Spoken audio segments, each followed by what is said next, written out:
So just a question to you as a mom and having studied, the science of human behavior, how would you react or respond when your child comes home with a report card that's not so great? I've studied growth mindset, and I had a student who was especially interested in what adults, teachers, and parents could do to encourage it. And one of the most important things is actually not obvious. So a lot of teachers and parents think like, well, if I want my students or children to have a growth mindset, all I have to do is have a growth mindset. But even more powerful is your attitudes towards failure.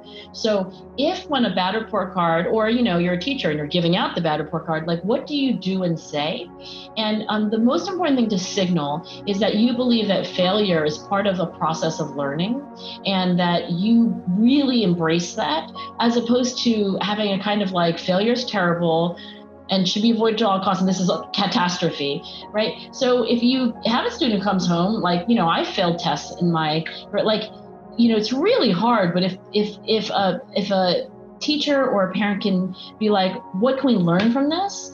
And there's so much wisdom in this, Rudyard Kipling was not a perfect person, but there is a great poem, and there's a line from a poem: if you can meet with triumph and disaster and treat those two imposters just the same. And if as a teacher and a parent, you can think like, failed a test, passed a test, did fine.